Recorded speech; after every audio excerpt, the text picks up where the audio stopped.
दक्षिणे लक्ष्मणो यस्य वामे तु जनकात्मजा पुरतो मारुतिर्यस्य तं वन्दे रघुनन्दनम् अतुलितबलधामं हेमशैलाभताभं धनुजवनकृशाणुं ज्ञानिनाम् अग्रगण्यं सकलगुणनिधानं वानराणामधीशं रघुपतिप्रियभक्तं वातजातं नमामि. रामचंद्रांचे अनन्य भक्त, बुद्धिमतां वरिष्ठम असे हनुमंत आपल्या स्वामींच्या कार्यासाठी कटिबद्ध होऊन आणि निघाले.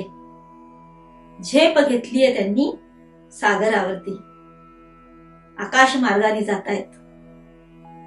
हनुमंताचं चरित्रच जे आहे ते कार्यकर्त्यांसाठी, तरुणाईसाठी अतिशय आदर्श असं आहे. एखाद्या ध्येयाकडे जात असताना व्यक्तीने कसं वागायला हवं, कुठली पथ्य पाळायला हवी, काय करायला हवं, काय नको करायला, या सगळ्याचा धडा हनुमंतांनी आपल्या कार्यातून आपल्याला घालून दिलेला दिसतो. एखादं कार्य करायला निघाल्यानंतर किती प्रकारचे अडथळे येऊ शकतात, किती प्रकारची संकट येऊ शकतात आणि त्यातनं पुन्हा कसं सही सलामत सुटायचं हे आपल्याला त्यांच्या चरित्रातनं दिसतं. आणि आज हनुमंत इतक्या मोठ्या कार्यासाठी निघाले आहेत की ज्याची वाट बघत देवाधिकांपासनं सगळ्यांनी एक मोठी योजना तयार केली आणि योजनाबद्ध रीतीने हळूहळू त्या ध्येयाकडे रामचंद्रांना पाठवलेला आहे. आपण बघतो की प्रत्येक क्षण जणू काय नियोजनाचा एक भाग आहे. प्रत्येक घटना जणू त्या नियोजनाचा एक छोटासा भाग आहे असं आपल्याला दिसतं. भेटणारी व्यक्ती असेल, घडणाऱ्या घटना असतील, येणारी संकट असतील, हे सगळे कुठेतरी एकाच दिशेला सगळा प्रवाह घेऊन जाताना दिसतात. आणि आज जेव्हा युद्धाला तोंड फुटणार आहे अशी परिस्थिती निर्माण झाली आहे आणि त्याच्यासाठी म्हणून अन्वेषण करायला हनुमंत निघाले, दूत म्हणून, रामचंद्रांचे दूत म्हणून निघाले. आणि मग सगळ्यांची उत्सुकता ताणली. आपण बघितलंय की जसं सीतेचं अपहरण झालं त्या क्षणापासून सगळ्यांचं लक्ष आता पुढच्या घडामोडींकडे आहे. म्हणजे सुरुवातीला आपण इंद्राला बघितलं की शरभंग ऋषींच्या आश्रमात रामचंद्रांची भेट घ्यायचं टाळलंय त्यांनी. त्याच्या पाठीमागे सुद्धा खूप मोठा विचार केलाय त्याने. उघड कुठलंही कार्य करायचं नाही असं सुरुवातीला ठरलं असल्यामुळे ही सगळी गुप्तता पाळण्यात आली. आणि आता सुद्धा सगळेजण लक्ष ठेवणे की पुढे काय घडतं. मग जेव्हा हनुमंत निघाले प्रत्यक्ष लंकेत, तर मग त्यांच्यासाठी थोडस परीक्षा की खरोखर ही व्यक्ती त्या कार्यासाठी योग्य आहे की नाही. आणि 3 स्वरूपाच्या परीक्षा झाल्या त्यांच्या. सत्वगुणाची, रजगुणाची आणि तमोगुणाची. पहिल्यांदा असं म्हटलंय की मैनाक नावाचा पर्वत त्या सागरामधनं आपलं शिखर वर काढून आणि अतिशय फळा फुलांनी युक्त असा, मधुर अशा जलांनी युक्त असा तो मैनाक पर्वत हनुमंताला म्हणतोय आहे की अरे तू एवढं मोठं कार्य करायला निघालास, किती प्रचंड दायित्व तुझ्यावरती आहे, थोडी विश्रांती घे. माझ्या इथली ही सगळी फळं आहेत, ही खा, पाणी पी, ह्या सावलीमध्ये विश्रांती घे थोडीशी. हनुमंत त्याला अतिशय विनम्रतेने म्हणतायत की पर्वता, आम्हाला तुझा अपमान नाही करायचा, पण मी स्वामी कार्यासाठी चाललोय, मी एक दूत बनून चाललो आहे आणि ते कार्य संपन्न झाल्याशिवाय विश्रांती घ्यायची नाहीये मला. आणि म्हणून त्याचा अपमान होणे म्हणून त्याला पाय लावला आणि पुन्हा उसळी मारून ते वर निघाले.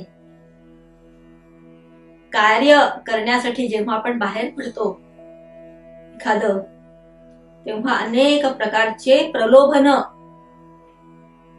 आणि विशेष करून जेव्हा सामाजिक कार्य करण्यासाठी बाहेर पडत असते एखादी व्यक्ती, अनेक प्रकारची प्रलोभनं समोर असतात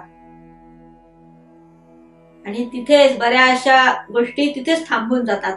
पुढच्या ध्येयापर्यंत व्यक्ती पोहोचत नाहीत. बघतो आपण समाजामध्ये अशी अनेक उदाहरणं असतात. कितीतरी NGOज आहेत, चांगल्या चांगल्या उद्देशाने त्यांची स्थापना झालेली असते, पण त्यातनं मिळणारे जे काही आहे, प्रसिद्धी असेल, पैसा असेल, त्या सगळ्यांचा लोभ निर्माण होऊन माणूस तिथेच अडकतो. पण हनुमंत तसे नाहीयेत. त्यांना स्वामी कार्य हे सगळ्यात महत्वाचं आहे. जसं आपण रामचंद्रांना विग्रहवान धर्म म्हणतो, तसेच मारुतीराया त्यांचे सद्भक्त म्हणवतात आणि त्यांच्या ठिकाणी ही धर्मे तत्परता हा जो गुण आहे हा विशेषत्वाने दिसतो. ते तर टाळून पुढे गेले आहेत. त्याच्यानंतर नागमाता सुरसा नावाची एक राक्षसी त्या भागामध्ये राहतीये. आता ती तिथनं जाणाऱ्या प्राणी मारून खाणार, तिचा तो आहार आहे. आणि तिने हनुमंताला बघितल्यानंतर मोठा आ पसरून त्याला म्हणते की हा तू माझं भक्ष्य आहेस, मी तुला खाणार. हनुमंतांनी तिला समजावलंय की मी जे कार्य करायला चाललोय ना ते फार मोठं आहे. तुला मला खायचंच असेल तर माझं कार्य संपन्न झालं की मी आपण होऊन तुझ्याकडे येईल, पण आता मला जाऊ दे. आणि तिने त्या पसरलेला जबडा होता त्याच्यामध्ये त्यांनी छोटस रूप घेऊन आणि स्पर्श केला आहे आणि परत बाहेर आले. रजोगुणी होती त्यामुळे तिने मानलं. पण तिथनं पुढे गेल्यानंतर एक छायाग्राही राक्षसी आहे साहिका नावाची. तिच्यामध्ये एक वैशिष्ट्य असं आहे की आकाश मार्गाने जाणारे कुठलेही पशु असेल, काही असेल तर त्याची जी सावली पडते त्या पाण्यावरती ती आकर्षून ती त्या पक्षाला किंवा याला गिळंकृत करत असते. आता हनुमंत वरून चाललेले आहे आणि त्यांची सावली, त्यांची छाया त्या पाण्यावरती त्या लाटांबरोबर तरंगती आहे. ही आली आहे आणि हनुमंतांना असं जाणवतं की आपल्याला कोणीतरी ओढतंय खाली. ते जितका जोर लावायचा प्रयत्न करतायत तितके तितके ते खेचल्या जातात आहेत. आणि त्यांनी बघितलं की ती साहिका नावाची राक्षसी आपला जबडा पसरून आणि त्यांना गिळायचा प्रयत्न करते आहे. आता त्यांना लक्षात आलं की हिच्याशी कुठल्या प्रकारचं बोलून तिची समजूत काढून काही उपयोगाचं नाहीये. त्यांनी सरळ तिच्या तोंडामध्ये उडी घेतलेली आहे आणि पोटात गेल्यावर आपला आकार वाढवून आणि सगळं पोट फाडून तिचे सगळे अवयव हे करून ते बाहेर पडले आहेत. पुन्हा पुन्हा विघ्न आणि त्या विघ्नांचं निराकरण, आणि ते सुद्धा योग्य पद्धतीने. ज्याला सांगून कळतं त्याला सांगून, ज्याला छद्म रूपात कळतं त्याला तसं, आणि ज्याला कशानेच कळत नाही त्याला संपवणं हे सगळ्यात महत्वाचं आहे. आणि असे अडथळे पार करत हनुमंत अतिशय आत्मविश्वासाने लंकेकडे निघाले. आकाश मार्गाने जाताना त्यांना लंकेचं दर्शन झालं. लंका ही नगरी त्या द्वीपाच्या मधोमध बसलेली, सुवर्णाने मढलेली, चमकते ती पूर्ण त्या सूर्यप्रकाशामध्ये. हनुमंत आश्चर्य करतात, किती वैभव आहे हे. आणि जाता जाता संध्याकाळच्या वेळेला एका पर्वत शिखरावरती उतरले आणि रात्र होऊ दिली त्यांनी. कारण उघड पद्धतीने जाणं योग्य नाही, कारण ती अतिशय सुरक्षित संरक्षित अशी नगरी आहे. अनेक परकोटांनी वेष्टलेली, मध्ये मध्ये जी चर खणली आहे त्याच्यामध्ये पाणी आणि त्याच्यामध्ये अनेक प्रकारचे जलचर सोडलेले आहेत. तोफा ज्याला शतघ्नी म्हणतात ते बसवलेले आहेत. स्वयंचलित पूल आहेत आणि त्याच्यावरती अनेक राक्षस पहारा देत आहेत. अशी ही अतिशय सुरक्षित नगरी त्यांनी बघितली आणि म्हणून त्यांनी विचार केला की उघड पद्धतीने नगरीत शिरायचं नाही. म्हणून अंधार पडल्यानंतर बिडाल स्वरूप, म्हणजे मांजर कशी असते चार पायावर चालणारी, आणि तिने कितीही उंचावरून उडी मारली तरी आवाज येत नाही, आपल्या आपल्या ह्याच्या समोर, डोळ्यासमोर आपल्या ओट्यावरचं दूध पिऊन जाते, पण आपल्याला चाहूल सुद्धा लागत नाही. त्याच्यामुळे चाहूलही न लागू देता त्या उंच उंच अशा बुरुजांवरून खाली उडी मारणं, त्या पहारेकऱ्यांना चकवणं, हे केव्हा शक्य आहे की त्या बिडाला सारखं छोटस आणि ज्याचे पंजे मऊ गादीचे असतात आणि उडी मारल्यावर आवाज करत नाही, त्या पद्धतीने त्यांनी उड्या मारत मारत हळूहळू आतमध्ये शिरायला सुरुवात केली. अंधार असल्यामुळे एक तर ते दिसत नव्हते आणि बिडाला सारखं ते शेपूट आणि 4 पायावर वगैरे चालत असल्यामुळे पहारेकऱ्यांच्या लक्षात पण येत नव्हतं. आणि जेव्हा मुख्य दाराशी ते पोहोचले, तिथे मात्र त्यांना अडवलाय. लंकिनी नावाची जी राक्षसी आहे, ती त्या पूर्ण लंका नगरीच्या सुरक्षा व्यवस्थेची प्रमुख आहे. आणि तिला ऋषींनी एकदा सांगितलेलं आहे की हे लंकिनी, तू अतिशय पराक्रमी आहेस, तू कोणाला हार जाणारी नाहीस, पण ज्यावेळी एखादी व्यक्ती तुला घायाळ करेल तेव्हा लक्षात घे, तू तुझ्याच बरोबर संपूर्ण लंकेचा जो आहे कुळासकट नायनाट होईल. तोपर्यंत तुला भीती नाहीये आणि ह्या लंकेला पण नाहीये. आणि तिने बघितलं, पहारेकरी म्हणजे ती साधी नाहीये, तिने तेवढ्या याच्यात सूक्ष्म अवलोकन तिचं आहे, बारीक नजर आहे तिची सगळीकडे. आणि तेवढ्या अंधारातही आणि ते बिडाला स्वरूपात येणारे हनुमंत तिच्या दृष्टीस पडले आणि तिने आपल्या आवाज काढला, कोण आहेस तू आणि माझ्या समोर ये नीट. आणि हनुमंतांनी आश्चर्य वाटलं की अरे, आणि ते तिच्या समोर आपल्या मूळ रूपामध्ये प्रगट झाले. कोण आहेस, कुठून आला आहेस, खरी खरी माहिती दिली आहे. ती म्हणाली की असं तू जाऊ शकणारच नाहीयेस, आधी माझ्याशी द्वंद्व करावं लागेल. आणि हनुमंत तयार झाले आहेत. एका मुष्टी प्रहारामध्ये ही लंकिनी घेरी येऊन पडली आहेत, नाकातोंडातनं रक्त बाहेर पडायला लागलं तिच्या. फार आश्चर्य वाटलं की आपल्या ताकदीचं आजपर्यंत तिने कुणीच बघितलं नव्हतं. आणि ती त्याला म्हणतेस की बाबा रे, तू आता निर्धोकपणे लंकेत जाऊ शकतोस आणि लंकेचं भवितव्य कळताय मला की आता फार काळ ही लंका नगरी टिकणार नाहीये, रावणाचा अंत सुद्धा जवळ आलाय. आणि ती तिथे गतप्राण होऊन पडली. हनुमंत निघालेत.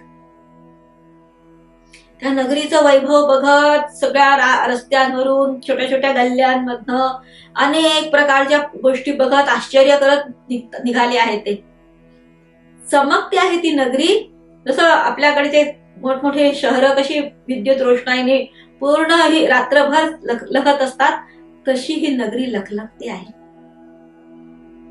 आणि ते निघाले. विविध प्रकारच्या बाजारपेठा बघितल्या, विभिन्न प्रकारची घरं बघितली, मोठमोठाले प्रासाद बघितले,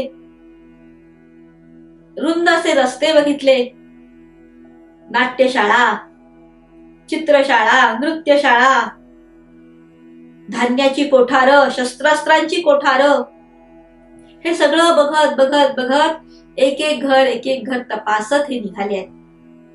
अनेक मंत्र्यांचे महाल बघितले, रावणाच्या अनेक पुत्रांचे महाल बघितले. सगळीकडे आपल्याला असं वाटतं हे राक्षसांची नगरी आहे, म्हणजे इथे फक्त आणि फक्तच अनाचार आणि हेच असेल, पण असं नाहीये. त्या ठिकाणी सुद्धा त्यांना रात्रीच्या वेळी वेदघोष ऐकू आले, मोठमोठाल्या यज्ञशाळा दिसल्या. आणि काही ठिकाणी तर ते त्यांच्या प्रवृत्तीप्रमाणे मद्यालय, त्याच्यामधनं सगळे जिंकून पडलेली लोक, ती सुद्धा त्यांनी बघितली. या सगळ्यामध्ये त्यांनी विभीषणाचंही घर बघितलं. अतिशय सात्विकतेचा अनुभव त्यांना तिथे आला. इंद्रजिताचा महाल बघितला आणि सरते शेवटी तो रावणाच्या महाली पोहोचलाय. त्या रावणाच्या महालाचं वर्णन त्यांनी केले आहे. पूर्ण माणकांचे, मोत्यांचे खांब, फरशा, रत्न जडवलेले त्यांना, विविध प्रकारच्या मण्यांच्या पायऱ्या, मंचक सुंदर अशी मोठमोठाली, आणि त्याचा तो पूर्ण प्रचंड महाल भर. अनेक ठिकाणी ते राणी बसे, त्या अनेक प्रकारच्या स्त्रिया अनेक ठिकाणून आणलेल्या, काही स्वतःच्या मर्जीने आलेल्या, काही नाही बलात्काराने आणलेल्या, अशा सगळ्या त्याच्या रंगात रंगलेल्या. आणि शेवटी अंतपुरात पोहोचल्यानंतर प्रचंड मोठ्या मंचावर हा रावण पहुडलेला झोपलेला त्याला दिसला. मद्याच्या धुंदीमध्ये त्याच्या आसपास सर्वत्र स्त्रिया आहेत, ज्यांना स्वतःची शुद्ध नाहीये, आपल्या वस्त्रांची, अलंकारांची, कारण त्या सुद्धा त्या मद्यधुंद अवस्थेमध्ये या रावणाची सेवा करतायत. हे सगळं बघत बघत फिरतात आहेत. आणि त्यांच्या मनात विचार आला की मी रात्रीच्या वेळी या निद्रिस्त अशा सगळ्या परक्या स्त्रियांना मी बघत चाललो आहे. हे पातक तर नाही, हा माझ्या हातून काही अधर्म तर नाही घडत आहे. आणि त्यांच्या मनाने बुद्धीने ग्वाही दिली त्यांना की माझ्या मनात हे सगळं बघून कुठले विकार उठत नाहीयेत. मला फक्त एकच चिंता आहे, जानकी मातेचा शोध लावणं. मनो जेव्हा म्हणतो ना आपण, त्यांना मनाच्या वेगाने जातात, पण मनाला जिंकलेला अगदी सहज फिरतात. एका बालवृत्तीने, असं छोटं बालक कसं सगळ्यांमध्ये वेगळ्याच ह्यानी फिरत असतं, कुठले विकार नाही, कुठलं हे नाही, त्या पद्धतीने ते फिरतात अगदी सहज. आणि सगळीकडे बघून झालेलं आहे. निराशा दाटून येते मनामध्ये की जानकी मातेचं नक्की काय झालं असेल. रामचंद्रांनी वर्णन केलेली एकही स्त्री, तिच्या आसपासही पोहोचणारी एकही स्त्री ती मला दिसत नाहीये. असं पाहता पाहता आणखी आत गेल्यानंतर एका सुसज्ज अशा शयनगृहामध्ये एक स्त्री त्यांना दिसली, रूप संपन्न. आणि सात्विकतेचं तेज तिच्या त्या निद्रिस्त चेहऱ्यावर सुद्धा दिसतंय. क्षणभर मारुती रायना वाटलं की जानकी माता तर नाही. आणि मग म्हणतात की जानकी माता आणि ती शत्रूच्या घरात परपुरुषाच्या शयनगृहामध्ये इतकी निश्चिंत कशी झोपेल? नाही, ही माझी जानकी माता नाही. आणि असं विचार केल्यानंतर उडी मारून ते त्या उंच अशा अट्टालिकेवर पोहोचले. आणि तिथे बसून संपूर्ण लंका नगरीचं निरीक्षण करून म्हणतायत की जानकी माता दिसतच नाहीये कुठे. हे राक्षसांनी त्यांचं काही बरं वाईट तर नाही ना केलं. मग हे सगळं जे आपण नियोजन केलंय, हे सगळं आता करायचं काय? त्याचं रामचंद्रांना काय सांगायचं? आणि बघता बघता बघता त्यांना त्या लंकेच्या बाहेरच्या ह्याच्यामध्ये अनेक उपवनं दिसतात आहेत. आता एक पर्याय म्हणून तिकडे जाऊन बघायचा विचार केला. आणि एक एक बघत बघत त्यांना अशोक वृक्षांची विशेष दाटी असलेलं आणि ते सुरेख अशा पुष्करणींनी नटलेलं एक उद्यान त्यांना दिसलंय. आणि मग तिथे गेले. झाडांमधनं लपत लपत त्यांनी एका ठिकाणाहून बघितलं की सुरेख पुष्करणीच्या मध्ये एक मेघडंबरी, ज्याला म्हणतो एक छत्री अशी आहे. त्या पुष्करणीच्या पायऱ्या मण्यांचे बनवलेल्या आहेत. सुंदर कमळं उमललेले हंस आहेत त्या ठिकाणी. आणि त्या ठिकाणी एक स्त्री, तिचे केस मुक्त असे आहेत, अगदीच मोजके अलंकार आहेत, मळलेलं असं एक वस्त्र तिने हे केलेलं आहे, अतिशय कृश अशी. आणि त्या सगळ्या राक्षसींच्या गराड्यामध्ये ही बसलेली आहे. एवढी रात्र झालेली आहे तरी सुद्धा ती स्त्री झोपली नाहीये. त्यांचं मन म्हणतंय की कदाचितच ती जानकी माता असेल. कसं जायचं तिच्यापर्यंत? आणि ह्या राक्षस स्त्रिया कधी तिच्यापासून बाजूला जातील? आणि असं म्हणत ते हळूहळू माता जिथे बसली होती त्या वृक्षावरती जाऊन लपून बसली आहेत. असं सगळं होईस्तोवर उजाडलं. आणि त्याबरोबरच मोठमोठ्या आवाजामध्ये नगारे, दुंदुभी, त्याबरोबर सनई, चौघडे, जे काही म्हणून वाद्य, त्यांचा कोलाहल ऐकू आला. आणि त्या सगळ्या कोलाहलामध्ये फार मोठा असं एक हे लवाजमा ज्याला म्हणतो असं घेऊन अनेक राक्षस, राक्षसी, दास, दासी यांच्या ह्याच्यामध्ये अनेक प्रकारच्या ताटांमध्ये काही वस्तू, फळं, खाद्यपदार्थ, वस्त्र, अलंकार असं घेऊन आणि रावणाची स्वारी आली आहे. जसं त्या रावणाच्या स्वारीच्या आगमनाची हे झाली, सीता तटकन उठून उभी राहिलेली आहे. आणि सगळ्यात वरच्या पायरीवरती जाऊन खांबाच्या त्याला आधाराने ती बसली जाऊन तिथे. रावण तिच्यापर्यंत आला आणि नेहमीप्रमाणे तिला म्हणतो आहे की हे सीते, अगं मी तुला किती समजावून सांगायचं की माझ्यासारखा योग्य पुरुष तुझ्या जीवनात आला तर तुझ्या जीवनाचं सार्थक होईल. तो वनवासी तुझा पती राम, तो काय करू शकणार आहे? मी त्याच्या समोरून तुला घेऊन आलो आणि माझी अवध्य अशी लंका आणि त्याच्याही पलीकडे असणारा समुद्र ओलांडून तुझा पती इथे येणं शक्य नाही. मुळात त्याला हे माहितीच होणार नाहीये की मी तुला इथे आणून ठेवली आहे. कसला विचार करते आहेस? त्याच्यापेक्षा हे तुझं ते तारुण्य जे आहे, तुझं जे सौंदर्य आहे, हे वाया घालवू नकोस. मी तुला माझी पट्टराणी करतो. नाना प्रकारांनी नेहमीप्रमाणे तो तिला मनवायचा प्रयत्न करतोय. आणि सीता त्याला म्हणते की तुला ह्या गवताच्या पात्या इतकी सुद्धा किंमत देत नाही. अरे त्यावेळेला माझी बुद्धी स्थिर नव्हती, माझं मन चंचल झालं होतं माझ्या पतीच्या विचारांनी, म्हणून तू मला इथपर्यंत आणू शकलास. अन्यथा परपुरुष माझ्या मनाने मला स्पर्श करू शकणार नाही आणि आताही तू करू शकणार नाहीस मला स्पर्श.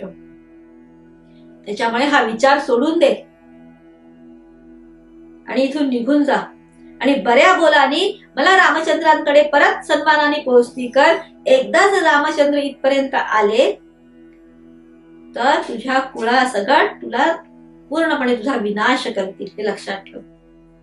आणि हा मोठा अट्टहास करून हसतोय, म्हणतो काय बोलतेस? मी तुझ्यासाठी अतिशय ममतेने प्रेमाने शांतपणे बोलतोय म्हणून तू त्याचा गैरफायदा घेऊ नकोस. मी जर मनात आणलं तर काहीही करू शकतो आणि मी तुला थोडा अवधी देतो, तोपर्यंत विचार कर, नाहीतर ह्या राक्षसींना सांगून तुझे तुकडे तुकडे करीन आणि तुला पाकगृहात नेऊन आम्ही सगळेजण संपवून टाकू तुला. जानकी मनात म्हणते कर ना ते तरी. आणि असं सगळं झाल्यानंतर हा पुन्हा दांड पावलं टाकत आणि राक्षसींना म्हणतोय की तुम्ही काय करताय नुसत्या तिच्या भोवती? तुम्हाला सांगितलंय तिचं मन वळवा, तिला धाक दाखवा, कुठल्याही प्रकाराने साम दाम दंड भेद काय जे करता येईल त्या पद्धतीने जानकीचं मन वळवून तिला माझ्याशी विवाह करण्यासाठी हे करा, नाही तर मी तुम्हाला शासन करेल. पुन्हा जणू सीतेवरती तुटून पडले आहेत. तिला वेगवेगळ्या प्रकारची भीती दाखवतात आहेत. त्या तिला म्हणतात अगं देवाधिकांना सुद्धा हा आटोपत नाही रावण, तुझा पती कोण लागून गेला. पण सीता शांतपणे बसलेली आहे. हे सगळं बघून हनुमंतांच्या हृदयाला अतिशय वेदना झाल्या. तो वाट बघतोय की केव्हा या सगळ्या जणी बाजूला होतील. आणि असं करत सगळा दिवस गेला. अनेक प्रकारांनी रावण सीतेचं मन वळवतोय. एक वेळ अशी हे केली की तो स्वतःच्या पत्नीला मंदोदरीला म्हणतोय की तू जा आणि तिला सांग की आपलं जीवन असं कष्टमय बनवू नकोस. मंदोदरीला पण उत्सुकता होती जानकीला बघण्याची. एके दिवशी ती गेली आणि ते सगळं बघितलं, तिची ती दैन्य अवस्था बघितली, तिचे हाल बघितले आणि मंदोदरी तिला सहज म्हणून गेली की सीते, तू सगळं जाणते शास्त्र.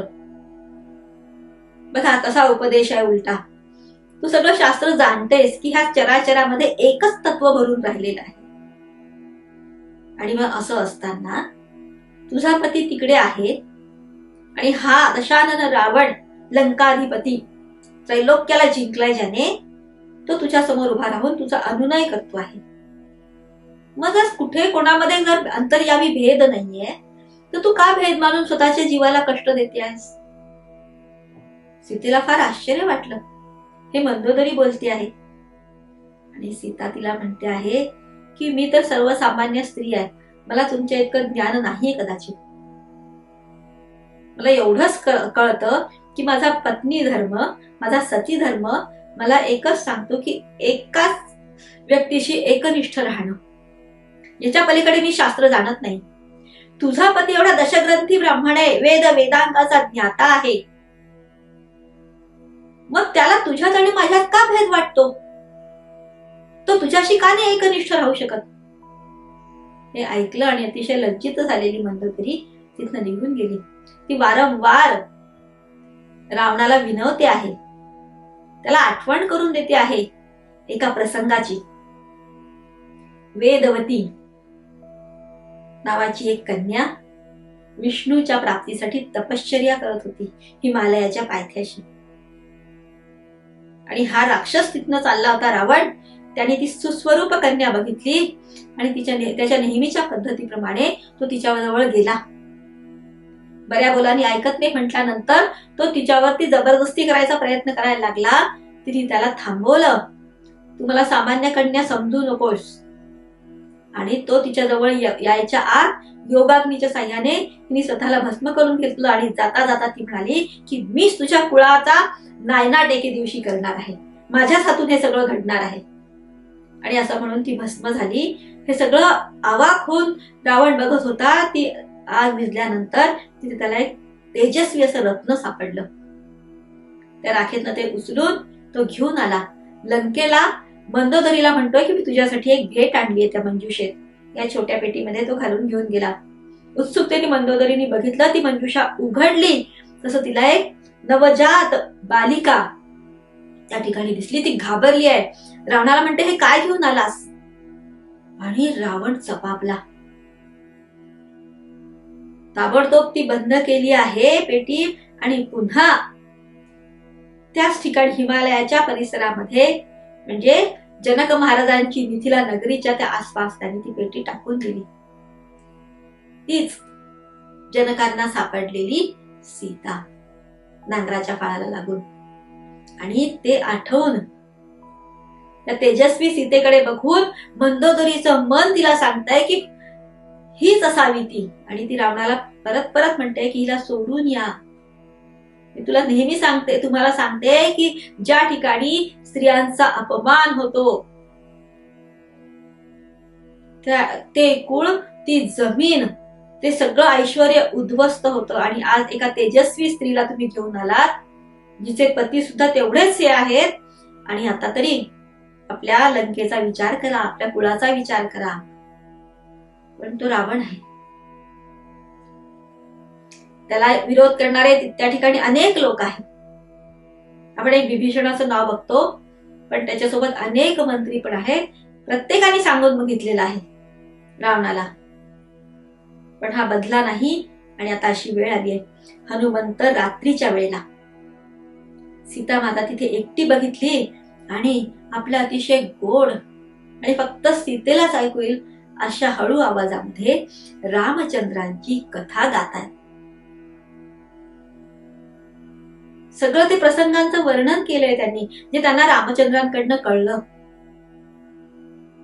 विवाह कसा झाला, वनवास कसा मिळाला, वनवासात काय काय घडलं आणि आता रामचंद्रांनी काय केलं आहे हे सगळं.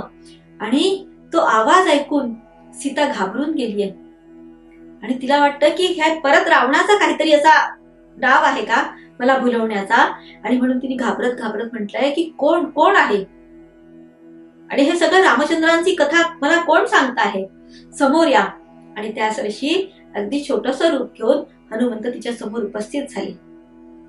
ते रूप बघितल्यानंतर पुन्हा सीता माता मागे सरकली आहे घाबरून. तेव्हा हनुमंतांनी सर्वसामान्य रूप घेतलं आणि मातेला सांगितलं आपला परिचय. मी केसरी वानर आणि अंजनी नावाच्या स्त्रीचा पुत्र आहे आणि रामचंद्रांचा सेवक आहे, त्यांचा दूत आहे. किष्किंधा नगरीचे सुग्रीव महाराज त्यांचा एक मंत्री आहे. आणि माते तुमच्याच अन्वेषणासाठी, तुमच्या शोधासाठी या ठिकाणी रामचंद्रांच्या आज्ञेने मी आलो आहे. आणि असं बोलता बोलता आपल्या जवळची मुद्रिका हळूच सीतेसमोर ठेवली. सीतेने ती हातात घेतली आणि राम नाम त्याच्यावरच बघितलं. रामचंद्राची प्रत्यक्ष मूर्ती तिला त्या ठिकाणी भासली आणि ती हृदयाशी लावून सीतेने आक्रोश मांडला. हनुमंत विचार करतात की किती कष्टात आहे ही माता. आणि ते म्हणतात माते शोक करू नकोस. अगं मी लहानसा वानर आहे पण आमच्या वानरांच्या सेनेमध्ये माझ्यापेक्षा अनेक पटीने पराक्रमी असे वानर आहेत. खूप मोठी सेना आहे रामचंद्रांच्या बरोबर. सुग्रीव महाराज आहेत आणि आम्ही सगळे लवकर येऊन तुमची सुटका करू. सीता म्हणते हनुमंता रामचंद्रांना सांग तुम्ही जर लवकर आला नाही तर ही सीता पुन्हा तुम्हाला दिसणार नाही. आता सहन होत नाहीये.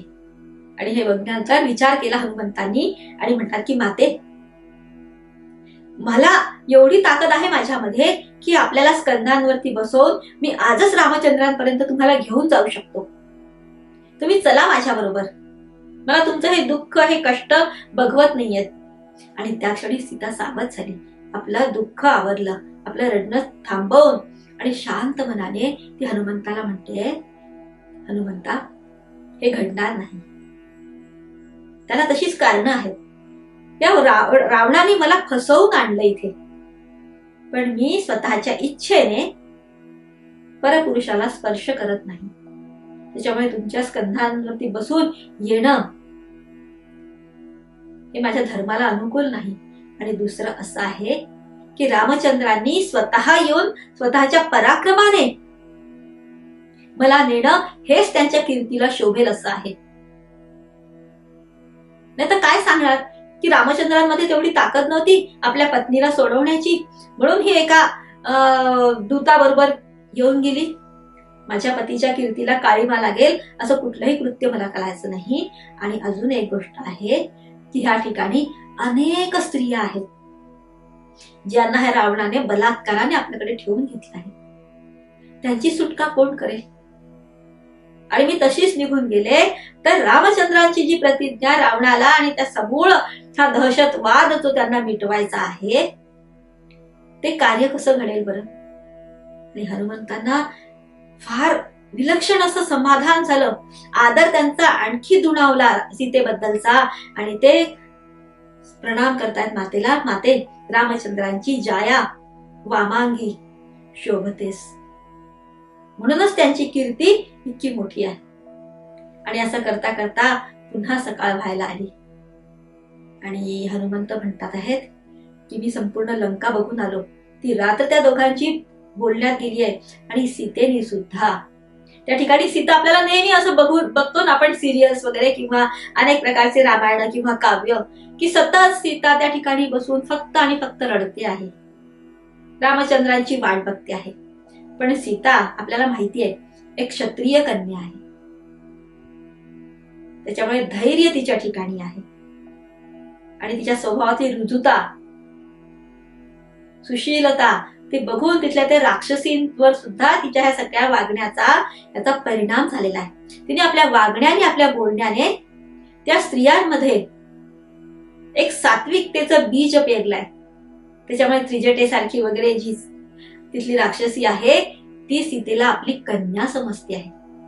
तिला फार दुःख होऊ नये, त्रास होऊ नये याचा ती पुरेपूर काळजी घेते.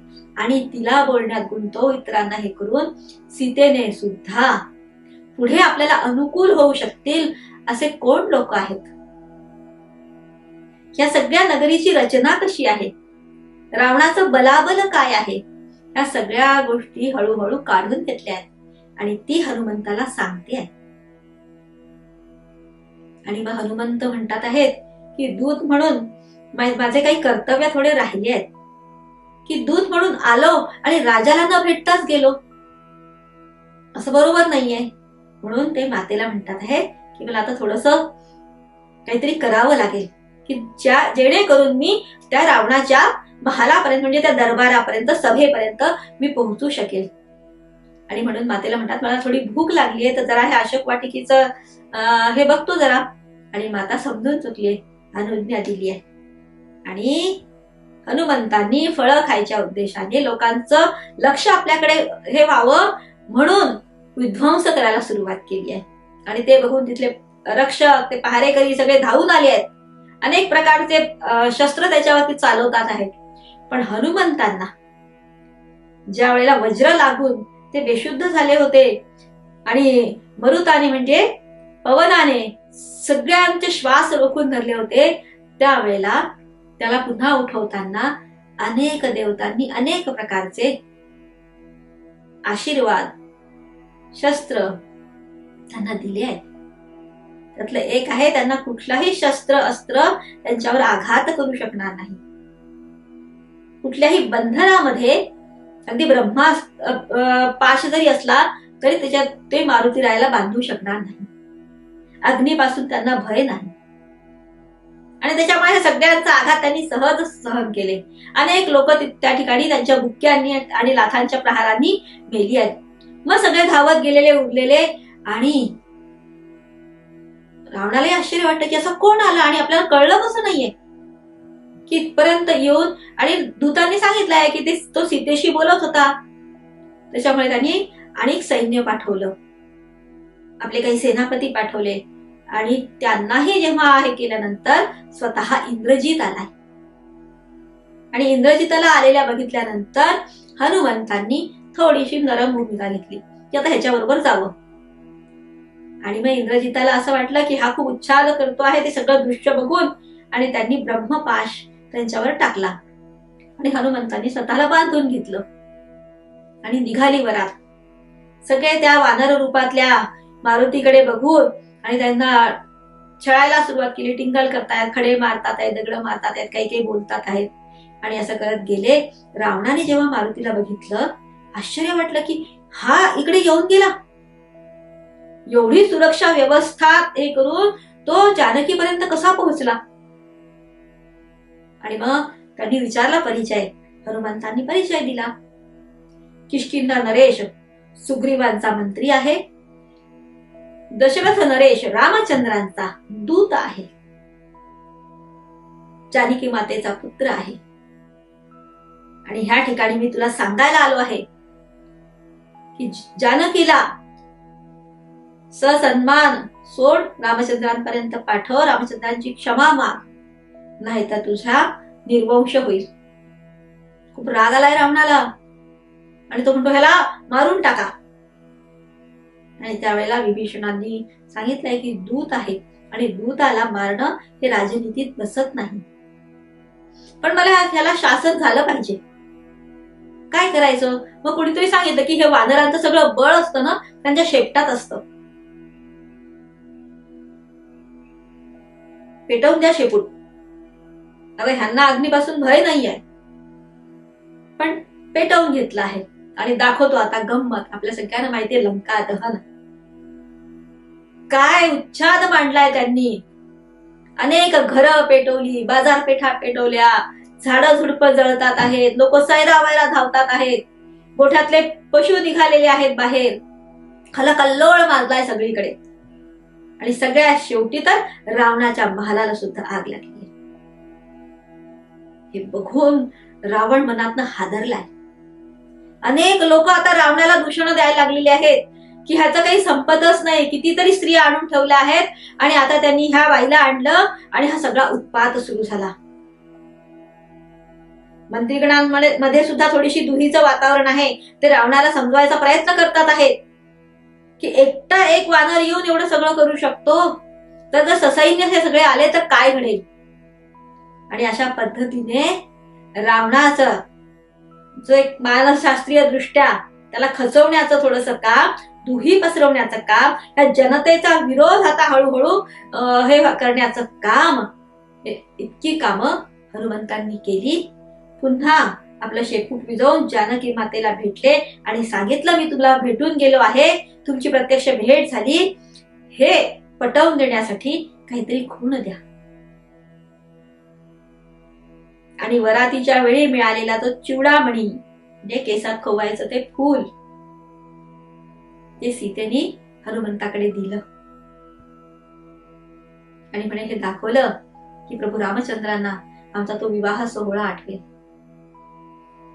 आणि पुन्हा मातेला प्रणाम केला आणि बजरंगबलीने उडी मारली. दक्षिण तीरावरती निघाले. सुंदर कांड म्हणून याला म्हटलंय. अतिशय सुंदर अशी कथा, हनुमंताचं अतिशय तेजस्वी असं चरित्र आपल्याला ह्या ठिकाणी बघायला मिळतं. छोट्या छोट्या गोष्टींमधनं त्यांची बुद्धिमत्ता, त्यांचा विवेक, त्यांचा हजरजबाबीपणा, हे सगळं आपल्याला दिसतं. आणि आपलं कार्य पूर्ण करायचं आहे म्हणजे ते कसं करायचं आणि काय काय करायला हवं एक दूत म्हणून, याचा सगळा विचार करून आणि त्या पद्धतीने त्यानं केलं. दूताने फक्त जाऊन आणि निरोप देऊन यायचं नसतं किंवा फक्त बघून यायचं नसतं. त्यांनी अनेक कार्य केले. माता सीतेला आश्वस्त केलं, लंकेतल्या प्रजेला आपल्या राजाविरुद्ध बोलायला भाग पाडलं. मंत्रीगणांमध्ये दुही माजवली आणि विशेष म्हणजे रावणाच्या मनामध्ये कुठेतरी एक किंतु बसवून आला. आणि विश्वास ढळण्यासाठी या गोष्टी फार आवश्यक असतात आणि ही चुणूक दाखवूनच ते पुढे गेले आहेत. दक्षिणेला पोहोचल्यानंतर सगळ्यांनी हनुमंताला येताना बघितलं आणि बजरंगबलीच्या नावाचा जयघोष सुरू केला. आणि ते सगळे वर्णन हनुमंतांनी सांगत हे सगळे जण निघालेत त्या प्रस्रवण पर्वत ऋष्यमुख पर्वतावरती. आणि तिथे राम अगदी यांनी वाट बघत होते. सगळेजण जणू का आपणच तो सगळा पराक्रम करून आलो आहे अशा पद्धतीने रामचंद्रांना एक एक गोष्ट जी हनुमंतांनी सांगितली ती सांगतात आहेत. आणि हनुमंत पुन्हा शांत असे उभे आहेत. सगळ्यांचा उत्साह थोडा हे झाल्यानंतर रामचंद्रांनी हनुमंताला समोर बोलवलं. रामचंद्रांना प्रणाम करून आणि आपल्या जवळचा चिवडामणी रामांच्या हातात दिला. तो बघितल्यानंतर रामचंद्र भाव विभोर झाले पुन्हा. आणि हनुमंतांनी सगळी हकीकत रामचंद्रांना सांगितली की लंका नगरी काय आहे, ते द्वीप कशा पद्धतीचं आहे, त्या रावणाचे शस्त्रागार कुठे आहेत, तो अतिशय त्यांनी भारद्वाज मुनींचं जे विमानशास्त्र आहे त्याचा अभ्यास करून रावणाने आपलं जे काय म्हणतात वायुसेना आहे ती अतिशय सुसज्ज केलेली आहे. आणि 3 प्रकारची तळ वाहन तळ म्हणजे विमान तळ त्याच्याकडे आहेत. अनेक पद्धतीने उडणारे त्या काळाच्या याच्यानुसार शास्त्रानुसार त्याच्याकडे विमान आहेत. एक तर विमान त्यांनी आपल्या कुबेराकडनं भावाकडनं हिसकावून घेतलेलं आहे, ते आपल्या सगळ्यांना माहिती आहे, पुष्पक विमान. पण त्याखेरीज युद्धामध्ये उपयोगाला पडतील अशी अनेक प्रकारची विमानं त्याच्याकडे आहेत. त्याचे ठिकठिकाणी त्या बेटावरती तळ आहेत. आणि त्या सगळ्यामध्ये संरक्षित अशी ही लंका नगरी आहे ज्या ठिकाणी तो स्वतः राहतो. हे सगळं त्यांनी सांगितलं. त्यांनी त्याच्यावर हेही सांगितलं की त्याचे अनेक मंत्री आणि त्याचा भाऊ विभीषण हा अतिशय सात्विक आहे, यांना रावणाचं हे कार्य बिलकुल आवडलेलं नाहीये, ते त्याचा विरोध करतात वेळोवेळी. आणि हे सांगितल्यानंतर रामचंद्रांनी सुग्रीवाबरोबर रणनीती ठरवायचा विचार केला. त्यांनी ठरवलं की लगेचच आपल्याला दक्षिणेकडे कूच करायचं आहे, निघायचं आहे. मग कसं निघायचं, काय निघायचं ते पण ठरलं. की राम लक्ष्मण हे जर सोडले तर बाकी सगळे वानर वेशातच असतील. आता असतील म्हणजे ते आहेतच वानर असं आपल्याला वाटेल, पण मी पहिल्यांदाच म्हणत होतो की नर वानर, वानरांसारखा त्यांचा सगळा व्यवहार आहे, त्यांची सगळी ताकद आहे. आपल्याला ते शेपूट जे आपण म्हणतो नेहमी, ते शेपूट म्हणजे एक प्रकारचं शस्त्र आहे जे त्यांचं कमरेला गुंडाळलेलं असतं आणि त्याचं एक टोक पाठीमागे जे सहज पाठीमागे हात करून आणि सोडवून घेता येईल आणि शत्रूवर वार करायला जसे दांडपट्टा असतो की नाही त्या टाईपचं शस्त्र त्यांचं एकमेव असं. बाकी तर मग हातांच्या प्रहाराने पायाच्या प्रहाराने ते शत्रूला परास्त करतात. ते झाडावर सरसर चढू शकतात, ते डोंगरांवरती चढू शकतात. असे प्रचंड ताकद असलेले हे लोक आहेत. याच्यामध्ये अस्वलांसारखे दिसणारे काही आहेत. असे विविध जाती आहेत त्या जनजाती. त्यांचे व्यवहार असे वानरांसारखे असल्यामुळे, कारण ते वनात राहणारे आहेत म्हणून नर अथवा वानर की त्यांच्याकडे बघून भास व्हावा की हे वानर आहेत. मग त्यांनी त्याच स्वरूपात राहायचं आहे. दुसरं असं की जाताना आसपासची जी छोटे छोटे छोटे छोटे वस्त्या आहेत, खेडी आहेत त्या काळची, त्यांना कुठल्याही प्रकारचा उपद्रव आपला होणार नाही याचं भान ठेवायचं आहे. अशा अनेक सूचना सगळ्यांना दिल्या. अस्त्रशस्त्रांचे साठे, धनधान्यांचे साठे, त्याचा सतत रसद पुरवठा होत राहील अशी सगळी व्यवस्था. आपण पाहतो की अगस्ती मुनींचा आश्रम कधी रामटेकच्या परिसरात दिसतो, कधी मध्ये दिसतो सुतीक्ष्ण मुनींच्या आश्रम परिसरात दिसतो. आणि युद्धाच्या वेळेला अगस्ती मुनी स्वतः रामेश्वरमच्या त्या परिसरामध्ये आश्रम करून राहत आहेत. त्यांच्यावर दायित्व आहे ते सगळे इथनं सतत पुरवठा होत राहील. आणि दक्षिणेला पोहोचल्यानंतर तो अफाट समुद्र बघितलेला आहे आता हा कसा उल्लंघन करायचा? एकटा एक मारुतीराया जाऊन येऊ शकले, पण इतकं सगळं साहित्य घेऊन कसं जायचं? आपल्या सगळ्यांना माहितीये की मग रामचंद्र संतापल्यानंतर आणि सागराने त्यांना वाट करून द्यायचं ठरवलं. याचा अर्थ इतकाच आहे की त्या सागराच्या परिसरात छोटी छोटी बेट पण आहेत आणि दोन्हीकडच्या तटांवरती राहणारे जे कोळी जमातीचे लोक आहेत त्यांचा तो राजा, आणि त्यांना असं वाटतंय की इतकं सगळं असं युद्ध हे होईल आणि त्याच्यामुळे काय होणार आहे, आपण जर रामचंद्राला सहाय्य केलं ह्या लोकांना, तर रावण जो आहे, ज्याची दहशत ह्यांच्या मनात आहे, तो आपल्याला शासन करेल.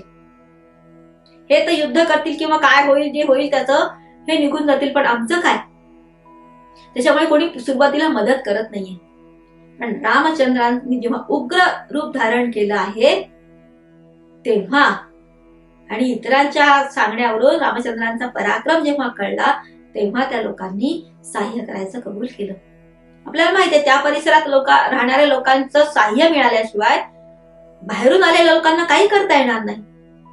आणि अशा पद्धतीने त्या सगळ्या परिसराचा अवलोकन करून नल नील या इंजिनियर्सनी त्या छोट्या छोट्या छोट्या बेटांच्या साह्याने तिथल्या उथळ समुद्राचं हे घेऊन आणि मोठमोठाले वृक्ष, मोठमोठ्याल्या शिळा यांच्या साह्याने फार थोड्या अवधीमध्ये प्रचंड असा तो पूल बांधला आहे. आणि तिथनं जायच्या आधी रामचंद्रांनी रामेश्वराची स्थापना म्हणजे शंकराच्या पिंडीची स्थापना केलेली आपण बघतो. तर एवढ्याच्या धामधुमीमध्ये युद्धाच्या पूजेचा घाट कसा घातला असणार, पण त्याच्याबद्दलही संशोधन केल्यानंतर काही लोकांचं असं म्हणणं आहे की आपल्याकडे असलेले जे काही शंकराच्या पिंडी आहेत त्या म्हणजे अणुप्रकल्प आहेत आणि युद्धामध्ये अनेक प्रकारच्या ऊर्जांचा उपयोग करून हे शस्त्र अस्त्र चालवल्या जायचे. त्या काळात अनेक प्रकारच्या ऊर्जांचा वापर होत होता. मग त्याच्यात अणुऊर्जा आहे, विद्युत आहे, सौर ऊर्जा आहे, जल ऊर्जा आहे, वाऱ्याच्या साह्याने हे होणारे आहेत आणि मंत्र ऊर्जा आहे. हे अनेक विशेष, त्याचा आपण विचारही करू शकत नाही. म्हणून मग त्या ठिकाणी रामचंद्रांनी रामेश्वराच्या स्वरूपामध्ये एक ऊर्जा केंद्र स्थापन केलं, कारण अगस्त्य ऋषी त्यांच्या मदतीला आहे तिथे. आणि मग हे सगळे पुढे निघाले. मला आज थोडं तुम्हाला वेगाने न्यावं लागतंय युद्धभूमीकडे. सुंदरकांड संपवलं आणि आपण आता लंकाकांड किंवा युद्धकांडाकडे चाललो आहोत. खूप सुंदर कथा आहेत, पण ते सांगायचा मोह मला टाळावा लागतोय, कारण उद्याचा दिवस आहे आणि भरपूर सांगायचं आहे. आपण म्हणतो की सागरामध्ये ते पाषाण तरले रामनामाने युक्त. ज्यांच्या मनामध्ये रामचंद्राबद्दलची भावभक्ती आहे त्यांचा त्याच्यावर निश्चितच विश्वास असेल, पण ज्यांना सगळं त्याचा पुरावे लागतात त्यांचं काय करायचं? त्यांना कसं रामाशी जोडायचं? आपल्याला माहितीये काही प्रकारचे दगड असतात ते पाण्यात तरंगतच असतात, त्यात काही चमत्कार वगैरे नाहीये. आणि ज्या व्यक्ती इतकं मोठं ज्ञान आहे त्यांच्याकडे की एवढा पूल बांधू शकतात, त्यांना हे पण ज्ञान आहे की ते दगड कुठून मिळवायचे, त्यांचा कसा उपयोग करून घ्यायचा. आणि दुसरा जर पैलूनी विचार केला तर आज रामचंद्रांची कीर्ती आणि रामचंद्रांबद्दलचा विश्वास सगळ्यांच्या मनात इतका आहे की कुठलंही कार्य, कुठल्याही प्रकारचे कष्ट, कुठल्याही प्रकारचं साहस करायला लोक तयार झालेत. एक रामनाम रामांसाठी करतोय म्हटल्यानंतर सगळ्या प्रकारचं साह्य प्रत्येक व्यक्ती करतोय. आपण रामनामाची मुद्रिका म्हणजे काय म्हणतो, स्टॅम्प असतो की नाही. आपलं एखादं सर्टिफिकेट हवं असेल कुठलं तर त्या अधिकारी व्यक्तीचा स्टॅम्प असेल आणि सही असेल तर ते प्रमाणित होतं, त्याचा उपयोग करता येतो. रामनामाचा उपयोग ह्या सगळ्या गोष्टींसाठी झाला. ह्यात काय नवल, त्यात कुठला आला चमत्कार? आणि त्यासाठी मग छान गोष्टी पण रचल्या गेलेल्या आहेत की रामचंद्र म्हणतायत की माझ्या नावाचा एवढा प्रभाव, की हे पाषाण पण तरतात आहेत. मग प्रयोग करून बघितला त्यांनी. सगळेजण शांत बस. संध्याकाळचे काम थांबल्यानंतर एक छोटासा दगड घेतला, कोणी बघत नाहीये असं बघून पाण्यात सोडला. मग तो तळात गेला. पाठीमागे मारुती राया होतेच. ज्या क्षणाला रामचंद्रांचं दर्शन झालं त्या क्षणापासून मारुती राया त्यांच्याशी पूर्णपणे जोडल्या गेले. मग जिथे राम तिथे मारुती. त्याच्यामुळे रामचंद्रांना एकटं सोडण्याचा प्रश्नच नव्हता. मग तिथनं मागून टाळी वाजली म्हणून रामचंद्रांनी दचकून बघितलं आणि सहज म्हटलं, नाही मी बघत होतो. हनुमंत म्हणतात की रामा, अरे ज्याला तू हातात धरशील तो तरेल, त्याला तू सोडून देशील तो कसा तरणार आहे? मग तो दगडच का असेना. रामकथेला किंबहुना आपल्याकडच्या सगळ्या कथांना असे विविध पैलू आहेत. मग ते आध्यात्मिक असतील, ते शास्त्रीय असतील, समाजशास्त्रीय असतील, जीवशास्त्रीय असतील. या सगळ्या ह्यानी जर विचार केला तर रामकथा आपल्याला अधिकाधिक पटायला लागते. तिचा खरेपणा अधिकाधिक समजायला लागतो. म्हणून हे जाता जाता म्हणजे सगळा मोह टाळताच नाही आला म्हणून मी सांगितलं. आणि हे ससैन्य असं म्हणतात की तो पूल बांधत बांधत बरीचशी सेना पलीकडे पोहोचून पण गेली होती. आणि रामचंद्रांनी तिथे रणनीती, त्या काळात अनेक प्रकारचे व्यूह रचना असायची. नुसतं शस्त्र चालवणं असं कधीच नाही ना, व्यूह रचावा लागतो. आणि सगळ्यात मोठी तर व्यूह रचना हीच होती ह्या लोकांनी की आपल्या भूमीवर युद्ध होऊ दिलं नाही. वाट बघत बसले. त्यांनी खेचून रावणाला आपल्याकडे नाही आणला. आपण अशी परिस्थिती निर्माण केली की रावणाच्या भूमीवर आपण जाऊ आणि तिथे जो काय विध्वंस व्हायचा असेल तो करू. ही पहिली रणनीती आहे. आणि हे सगळं घडत असताना लंकेत सुद्धा अनेक घडामोडी घडल्या. कारण गुप्तहेर खातं रावणाचं अतिशय संपन्न आपल्याला माहिती आहे. आणि मग त्यांनी आपला एक गुप्तहेर पाठवला होता सुरुवातीलाच. आणि तो त्याने सुग्रीवाची भेट घेतली, अंगदाची भेट घेतली. आणि त्या दोघांनाही वेगवेगळं समजवायचा प्रयत्न केला की वालीच्या काळापासून आपली मैत्री आहे आणि आज तुम्ही ती मैत्री तोडून कसं काय एका परक्या व्यक्तीच्या बरोबर तुम्ही युद्ध करता आहात. तर रावणाने सांगितलंय की तुम्हाला सन्मानाने मी बोलवतो आहे आणि आपण सगळे मिळून ह्या रामाचा हे करूयात, प्रतिकार करूयात. आणि असं म्हटल्यानंतर सुग्रीवानी त्या दूताला सांगितलं की तुझ्या रावणाला सांग की ती मैत्री जी होती ती वाली बरोबर संपली. आज सुग्रीव आहे राजा इथला आणि तो रामचंद्रांचा मित्र आहे. त्याच्यामुळे मित्र कार्यासाठी मी कटिबद्ध आहे. कारण माझ्या मित्राने आधी माझं कार्य केलंय. आता कर्तव्य करण्याची पाळी माझी आहे. आणि तू आता सावध राहा, तुझा अंत समीप आलाय. आणि बाकीच्या वानरांनी त्याला मारायचा प्रयत्न केला. त्याचं नाव आहे शुक, त्या हेराचं. आणि रामचंद्रांनी सांगितलं, हनुमंतांनी सांगितलं की दूताला मारू नये. आणि त्याला पाठवून दिला आणि त्याच्याबरोबर पुन्हा निरोप दिला की अजूनही वेळ गेली नाही, विचार कर. तो जेव्हा दूत परत गेला, तो हेर त्याने जेव्हा हे सगळं सांगितलं तेव्हा विभीषणाने पुन्हा रावणाला म्हटलंय की अजूनही विचार कर. तो म्हणतो तू इतका का घाबरतोय? तू रावणाचा भाऊ असून तू असा भित्रा कसा काय? तो म्हणतो मी भीतीपोटी नाही सांगत आहे, पण न्याय धर्म याच्यासाठी सांगतो आहे. आणि रावण खूपच चिडला. तो म्हणतो तुझ्या रूपाने एक शत्रूच मी माझ्या सतत सोबत ठेवतो आहे.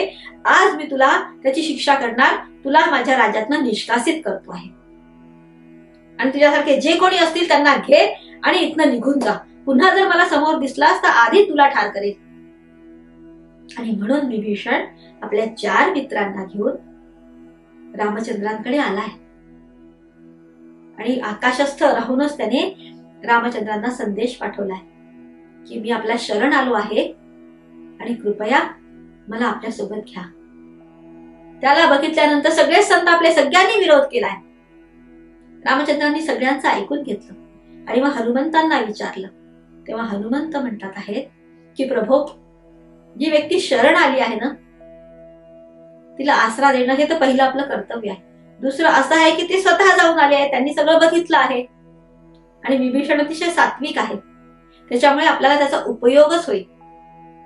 आणि जर मनात काही कोणाच्या शंका असतील तर आपण सगळेच आहोत. जर तसं काही वाटलं तर आपण पुढचं काय करायचं ते ठरवू शकतो. आत्ताच त्याला परत पाठवून दिलं तर आपण अनेक गोष्टींना मुकणार आहोत.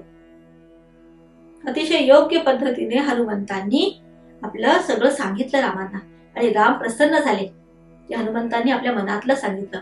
आणि मग अंगद, सुग्रीव, इतर वानरवीरांची समजूत घातली आणि विभीषणाला आपल्या सोबत घेतलाय. आणि मग विभीषण आणि हे सगळे बसून त्यांनी आता रणनीती आखली आहे. आपल्याला असं वाटतं गेले सरळ लंकेच्या प्रवेशद्वाराच्या तिथे आणि मग तिकडनं हे सैन्य आलं, इकडनं हे सैन्य आणि भीषण युद्ध झालं. असं झालं नाहीये. तर रामचंद्रांनी जेव्हा लंकेला चढाई केली, आपण बघतो की साधारण उत्तरेकडनं हे गेले आहेत आणि दक्षिण दिशेला लंका म्हटल्यानंतर लंकेकडे तोंड करून उभं राहिल्यानंतर पूर्वेला त्याची काही नगरं आहेत आणि एक विमानतळ आहे. तर काही सैन्य त्यांनी तिकडे, ज्याला आपण मन्नार, वायुनिया अशी नावं आहेत त्याची. आणि पश्चिमेकडनं आहे पुत्तला, चिलाव, कल्याणी, कालुतर, गाल नावाचं त्याचं एक विमानतळ. आणि अशा पद्धतीने दोन्ही बाजूंनी आपलं थोडं थोडं सैन्य विभागलं आहे. आणि त्या तळांवरती आपलं काही सैन्य राखून ठेवत अनुराधापुरम नावाचं त्याचं महत्वाचं जे ठाणं आहे, त्या ठाण्यावर त्यांनी 4 ठिकाणाहून चढाई करायचा बेत आखला. आणि दुसऱ्या दिशेने गेलेल्या त्यांनी त्याचं एक जे विमानतळ महत्वाचं होतं ते ताब्यात घेण्यासाठी सेना पाठवली. आणि मुख्य लोक अनुराधापुरमकडे वळले आणि ह्या सगळ्यामध्ये संरक्षण असलेली लंका नगरी नंतरचं लक्ष आहे. रामचंद्रांनी अशा पद्धतीने व्यूह रचना केलेली आहे आणि आपलं सैन्य त्यांनी विविध सेनापतींच्या आधिपत्याखाली पाठवलेलं आहे. आणि हे सगळं करत असताना जेव्हा पर्वत शिखरावरून त्यांनी प्रत्यक्ष लंका नगरीचं अवलोकन केलं, खूप आश्चर्य वाटलं. बरं, हे सगळं घडतंय तर रावण काय करतोय? तो सुद्धा आपली व्यूहरचना आखतोय. तो सुद्धा निरीक्षण करतोय की रामचंद्रांचं काय चाललंय. एक वेळ अशी आली की इतक्या दुरून जेव्हा रावण त्यांना दिसला तेव्हा सुग्रीवानी उडी मारून त्या रावणाच्या पर्यंत पोहोचले आहे आणि त्याला द्वंद्वाचं आव्हान देऊन त्याच्याशी द्वंद्व करायला सुरुवात केली. रामचंद्र घाबरले त्या ठिकाणी की ह्याला राजाला न शोभेल असं हे वर्तन, अविवेकी वर्तन हा सुग्रीव कसा करू शकतो. आता जर ह्याला इथे काही झालं तर सगळं सैन्य जे आहे ते निरुपयोगी होईल. कारण राजा गेल्यानंतर सैन्य पळ काढतं आणि ह्या वानरांना समजवायचं कोणी?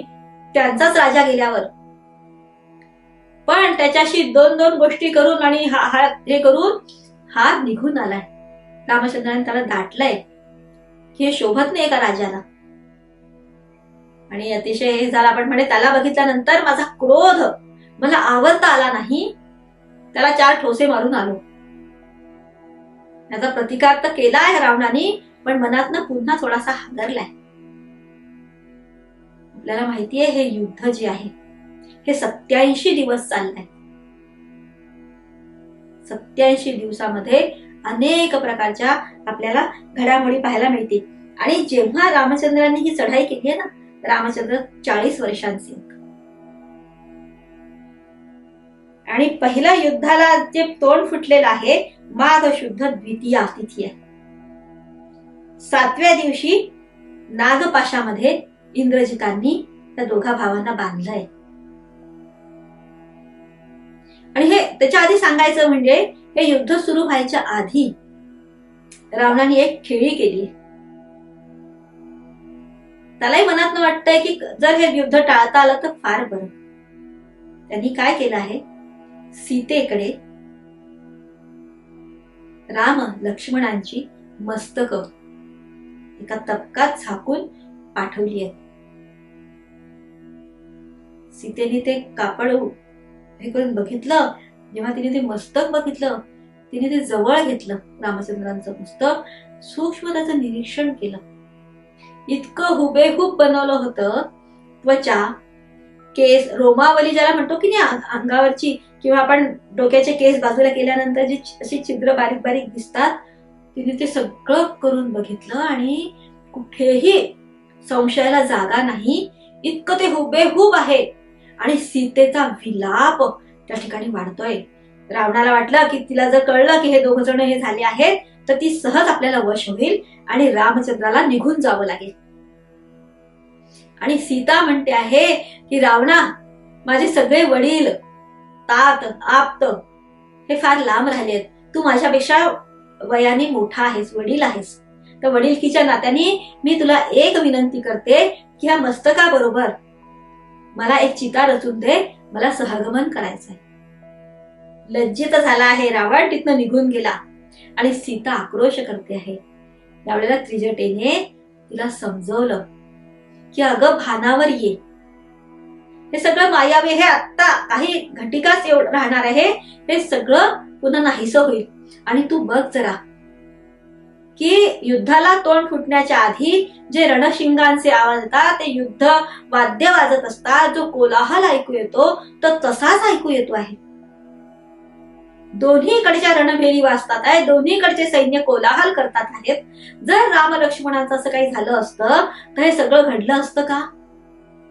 आणि मला तुझ्याकडे बघून तुझ्यामध्ये कुठल्याही प्रकारची वैधव्याची चिन्ह दिसत नाहीयेत. निशंक हो आणि भानावर ये. आणि असं म्हटल्यानंतर सीता विचार करते आहे. आणि खरंच तो सगळा युद्ध ध्वनी तिला ऐकू आल्यानंतर ती शांत झाली. आणि काही घटकेनंतर ती मस्तक पण हे झाली. म्हणजे अशाही प्रकारचं रणनीती ही रावणाने खेळली आहे. आणि युद्धाला तोंड फुटल्यानंतर 7व्या दिवशी नागपाशाबद्ध, आणि आपल्याला माहितीये गरुडानी येऊन त्यांना नागपाशातनं सोडवलं आहे. त्याच्यानंतर इंद्रजिताचा परत हे नाही, अनेक रावणाचे पुत्र आले आहेत. त्यांचं जेव्हा हे झाल्यानंतर अनेक नाव आहेत. आता धूम्राक्ष, कंपन, प्रहस्त, बरीच नावं सांगतात. नरांतक, देवांतक, त्रिशीर, हे सगळे रावणाचे पुत्र आहेत. आणि प्रत्येक दर दिवशी एक एक पुत्र जातोय. आणि मग पहिल्यांदा रावण 14व्या दिवशी रणभूमीवर आलाय.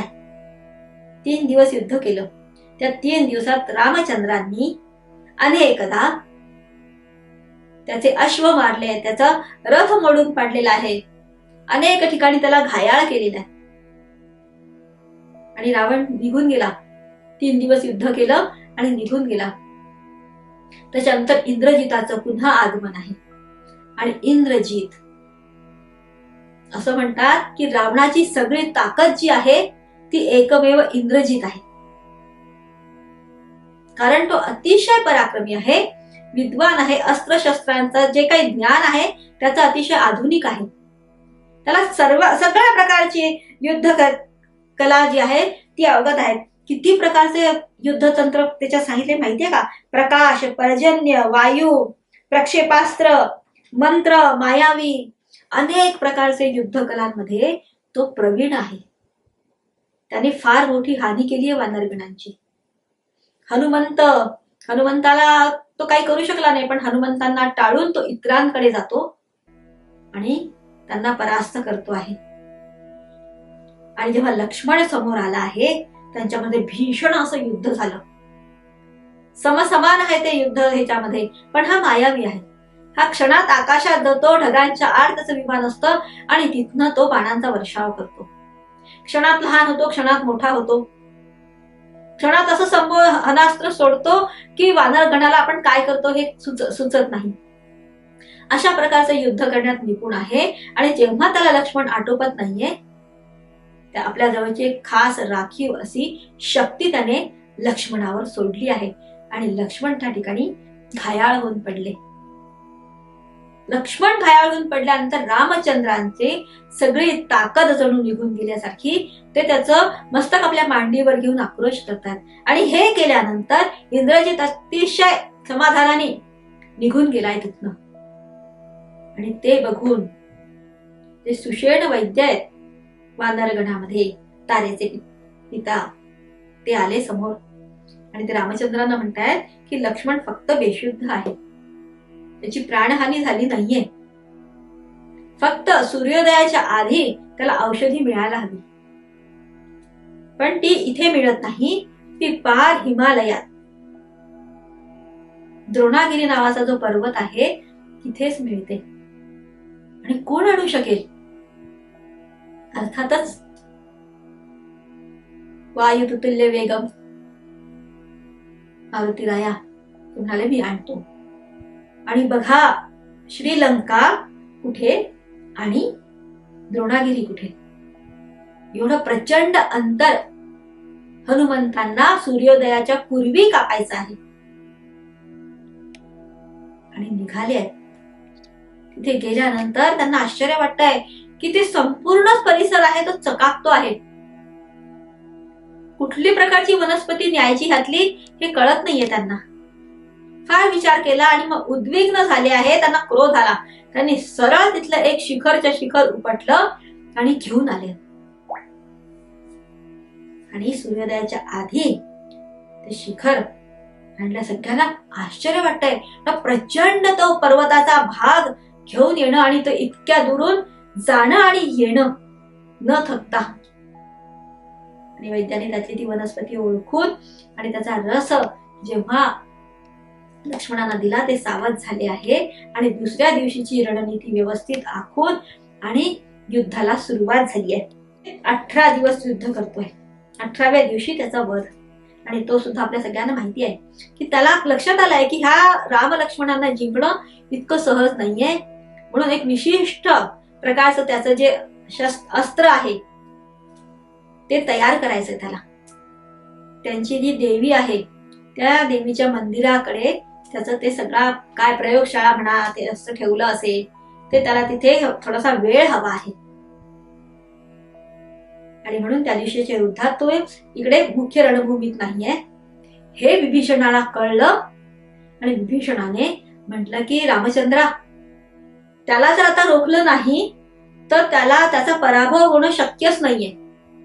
मग कोणाला हे करायचं? तर लक्ष्मणाला मी घेऊन जातो आणि तुम्ही मुख्य युद्धभूमी सांभाळा. म्हणून हनुमंत, विभीषण आणि लक्ष्मण हे त्याच्या मागावर गेले. आणि त्याचं ते अस्त्रशस्त्र काय जे त्याला हे करण्याच्या आधी एखादा मोठं काहीतरी तांत्रिक हे असणार आहे, ते त्याला ते असेंबल करायचं असेल, ते सगळं हे करायचं असेल आणि मगच त्याचा उपयोग त्याला करता येत असेल. पण ते करायच्या आधीच लक्ष्मणाने त्याला आव्हान केलं युद्धाला आणि तो चिडूनच बाहेर आला. आणि ह्यांचं घमासान युद्धामध्ये लक्ष्मणाने इंद्रजिताचा वध केलाय. फार आनंद झालाय सगळ्यांना, अगदी देवादिकांना सुद्धा.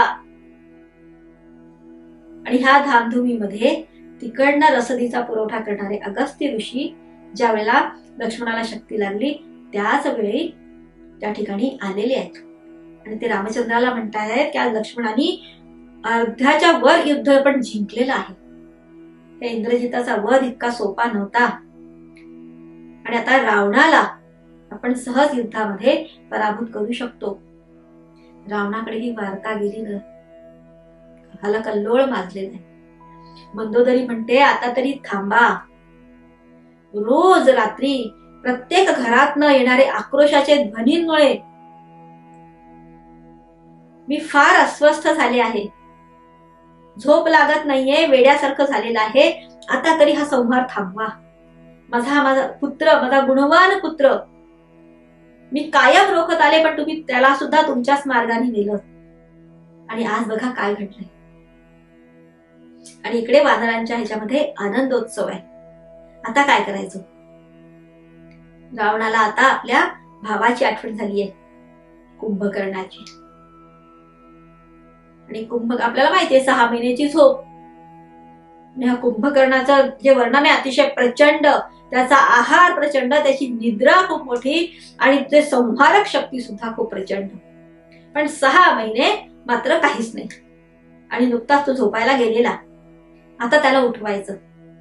आपल्या सगळ्यांना आपण बघतो आणि खूप लहानपणापासून ते सगळं बघून आपल्याला खूप मजा वाटायची, हसायचो की त्याच्या कानात नाकात शिरून सगळे लोक हे करतात आहेत. पण त्याचं जे वर्णन आपण बघतो तर जसा एखादा मोठा असा रोबोट आहे आणि त्या रोबोट मध्ये बसून त्याचा संचलन करणारा हा कुंभकर्ण. पण त्या रोबोटला लागणारी ऊर्जा, त्याला चार्ज होण्याला आपला जसा मोबाईल एखाद्या तासाभरात चार्ज होतो, पण तो एवढा मोठा तो यांत्रिक हे त्याला चार्ज व्हायला, त्याला ऊर्जा व्हायला 6 महिन्याचा कालावधी लागतो. आणि मग आता काय, कशाही पद्धतीने त्याला चार्ज कर बाबा आणि ये. तेव्हा कुंभकर्णाने रावणाला बोलून दाखवलं की मी तुला आधीच सांगितलं होतं की सीतेला सन्मानाने परत कर, तेव्हा तू ऐकलं नाहीस, तेव्हा मला विचारलं नाहीस तू तिला आणताना की मी तिला आणतोय, हे होईल तर काय, आणि आता तू मला वेठीला धरतो आहेस. पण मी काही विभीषणासारखा तुला सोडून जाणार नाही, मी माझं बंधू कर्तव्य पार पाडीन. आणि असं म्हणून प्रचंड आकाराचा तो कुंभकर्ण युद्धभूमीकडे गेला. त्याने फक्त पाऊल टाकावं आणि शेकडो वानरांना चिरडून टाकावं. हातात घेऊन, तोंडात घालून प्रचंड संहार आरंभला त्याने. त्याच्याशी लढताना आधी अंगदानी इतकं जेरी सांडलं आहे, अंगद त्याच्या हातालाच लागत नाहीये. त्याची चपळता बघून सगळे लोक आश्चर्य करतात आहेत. मारुतीने, हनुमंताने त्याला जेरी सांडलेला आहे. पण ह्या सगळ्यांना टाळून तो राम लक्ष्मणांचा शोध घेतोय आणि ते करताना वानर सेनेचं त्याने निर्दालन सुरू केलेलं आहे. अशा कुंभकर्णाला वध 24व्या दिवशी झाला. त्याचं सगळं ते यांत्रिक हे असेल ते सगळं मोडून काढलं आहे आणि कुंभकर्ण गेला.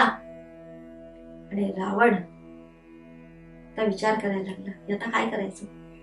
आता युद्धभूमीवर त्यांनी जाण्यापासून गत्यंतर नाही. त्याचे अनेक पुत्र, अनेक वीर सेनानी, बंधू आज नाहीसे झाले आहेत. मंदोदरी पुन्हा त्याला म्हणते आहे, तो म्हणतो मंदोदरी ती वेळ आता निघून गेली. माझे एवढे सगळे वीर प्रवर त्या ठिकाणी हे झाल्यानंतर आता जर मी माघार घेतली तर लोक म्हणतील रावण स्वतःच्या जीवितवाला घाबरला, आपल्या जीवाच्या काळजीमुळे त्यांनी माघार घेतली. आता जे काय व्हायचं माझं ते रणभूमीवरच होईल. तोवर त्याला सगळं समजून चुकलंय. आणि रावण युद्धाला निघाला. पहिल्या दिवशी तर रामचंद्र त्याला आटोपलेच नाही, त्याला मूर्छित केलं आहे. त्याच्या सारथ्याने त्याला बाहेर आणलं. दुसऱ्या दिवशी प्रचंड तयारीने हा गेला. एवढा प्रचंड रथ आहे, अस्त्रशस्त्रांचा साठा आहे, कुशल असा सारथी आहे, वेगवान घोडे आहेत. आणि आपले रामचंद्र रथविहीन आहेत. रावणाकडे अनेक प्रकारची अत्याधुनिक अस्त्रशस्त्र आहेत आणि रामचंद्रांना इथून तिथून सगळी गोळा केलेली त्या वनवासाच्या काळामध्ये अनेकांनी दिलेली शस्त्र घेऊन रामचंद्र उभे आहेत. परिस्थिती दिसायला अतिशय विषम आहे. रावण रथी विरथ रघुवीरा असं वर्णन तुलसीदासजी करतात. आणि ही विषम युद्धाची परिस्थिती दिसत असली तर रामचंद्रांच्या युद्ध कौशल्यापुढे रावण वारंवार हतबल होतोय, वारंवार त्याचा रथ मोडला जातोय, वारंवार तो घायाळ होतोय. आणि प्रभू रामचंद्र सुद्धा त्याच्या बाणांनी तितकेच घायाळ झालेले दिसतात. ठिकठिकाणी शस्त्र लागून आणि रक्त वाहतय. आणि मागे जसं वर्णन केलं मी त्यांचं, खरोखर पलाश वृक्ष फुलला आहे असे ते दिसत आहे. सावळ्या रंगावरती ते लाल रंगाचे रक्ताचे सगळे ओघळ. आणि प्रचंड युद्ध झालं त्या दिवशी परत. आणि रावणाला त्यांनी खेचून काढलेलं आहे बाहेर. आपल्या प्रत्यंच्या धनुष्याची त्याच्या गळ्यात घातली आणि त्याला म्हणाले, रावणा तुझ्या युद्ध कौशल्यावर मी खुश झालो आहे, आज मी तुला जाऊ देतो. आजच्या दिवस आपल्या स्त्रियांमध्ये राहा आणि मग बघूया. आज तुझ्याजवळ काहीच शिल्लक राहिलं नाहीये, आज तुला सोडतो. आणि अतिशय अपमानित झालेला रावण तिथनं निघून गेला. दुसऱ्या दिवशी युद्धाला तोंड फुटायच्या आधीच सूर्याच्या उगवण्याबरोबर इंद्राने आपला स्वतःचा रथ, मातली नावाचे आपले सारथी आणि अतिशय अस्त्रशस्त्रांनी सुसज्ज, अक्षय भात्यांनी सुसज्ज असा स्वतःचा रथ पाठवलाय रामचंद्रांसाठी. आणि मातली येऊन रामचंद्रांना प्रणाम करून म्हणतात आहेत की इंद्राने आपल्यासाठी हा रथ पाठवला. अगस्त्य ऋषी आहेत त्या ठिकाणी. रामचंद्रांना आश्चर्य वाटतं की हाच तो इंद्र आहे की शरभंग ऋषींच्या आश्रमात गेलो असताना माझी भेट सुद्धा ज्यांनी टाळली होती. अगस्त्य मुनींकडे बघतात आहेत ते. अगस्त्य म्हणतायत, रावणा, हीच रीती आहे, हीच नीती आहे. दुर्बलाच्या पाठीशी कोणी उभं राहत नाही, पण जो सबल आहे त्याच्याच मागे दुनिया जाते. आणि हा इंद्र जो आहे हा रावणाला घाबरून होता आणि म्हणून उघडपणे तो तुम्हाला मदत करू शकत नव्हता. पण हे जी काही सगळी रचना आहे, जे सगळं नियोजन होतं ना, ते इंद्राच्या साह्याने झालेलं होतं. पण आज जेव्हा आपण रावणाला असं अपमानित करून पाठवलं ना, तेव्हा इंद्राला खात्री पटली आहे आणि म्हणून त्याने आपला हा रथ पाठवला. त्याचा स्वीकार करा. आणि आता आपल्या प्रभू रामचंद्रांकडे सुद्धा दिव्य असा रथ आहे. आणि रावण पुन्हा मैदानावर आला. त्या युद्धाचं वर्णन असं आहे की ते युद्ध दोघांचं सुरू असताना दोन्हीकडचं सैन्य आपापलं युद्ध विसरून, एकमेकांवर शस्त्र उचलणं विसरून आणि त्या दोघांकडे बघतात आहेत. इतकं कौशल्य आहे, इतकं शौर्य, इतकं पराक्रम आहे, इतके दोघं तेजस्वी आहेत. समान तुल्यबळ असं ते युद्ध सुरू आहे. राम रावण युद्धाला उपमा कोणाची द्यायची असं जेव्हा एकाने विचारलं, तेव्हा त्याला उत्तर मिळालं की राम रावण युद्धाला राम रावण युद्धाचीच उपमा देता येईल. इतकंच एकमेवा द्वितीय अनुपम असं हे युद्ध आहे. आणि वारंवार एकमेकांना घायल करतात आहेत, एकमेकांना आव्हान प्रति आव्हान देत आहेत. आणि अशा पद्धतीने युद्ध करत जेव्हा अगस्तीने रामचंद्रांना म्हटलं, रामा, आता पुरे, याला संपवायची वेळ आता आली आहे. रावण इतका पराक्रमी आहे की आजपर्यंत आपल्याला असं वाटतं की त्याला कोणीच परास्त केलं नाही, पण 3 लोकांनी केलाय म्हणतात. एक बलिराजा आणि अजून एक मी नाव विसरले, आठवलं तर सांगेन ना, क्षमा करा. तिघांनी, पण त्या तिघांनीही त्याला सोडून दिलं. कारण कधी त्यांचे आजोबा म्हणजे पुलस्त येऊन त्यांची प्रार्थना करायचे, कधी हाच त्यांना शरण जाऊन त्यांच्याशी मैत्री करून सुटलेला आहे आणि पुन्हा नव्या जोमानी आपले सगळे कारभार तो करतो आहे. पण आज रामचंद्रांशी गाठ आहे आणि रामचंद्रांना अगस्त्य मुनींनी रावण वधाचा संकल्प करून दिलेला बाणाची आठवण करून दिली. अगस्त्य हृदय नावाचं एक स्तोत्र त्यांनी रामचंद्रांना म्हणायला लावलं. आता आपल्याला वाटलं की रणभूमीवरती स्तोत्र पठण, पण जे सूर्य व्यूह नावाचं व्यूह रचना तेव्हा रावणाने केली होती, त्याचं भेदन करण्याचं जे तंत्र आणि मंत्र आहे, मी तुम्हाला सांगितलं की मंत्र युद्ध सुद्धा त्या काळात होत होती. आणि ते रावणाला सांगितलं, रामांना सांगितलं. रामचंद्राने त्याचे स्मरण करून ते सूर्य व्यूहाचा भेदन करून आणि रावणाच्या मर्मस्थानावरती आपला अमोघ असा बाण मारला आणि पुढा बलाढ्य बलशाली असा रावण आपल्या रथातनं धाडकन भूमीवरती कोसळला. अनेक समुद्रांच्या नद्यांच्या पाण्याने सिंचित केलेला त्याचा तो राजमुकुट धुळीत पडला. अतिशय पराक्रमी प्रचंड असा तो देह, ज्याचा त्याला अभिमान होता, तो धुळीत पडलेला आहे.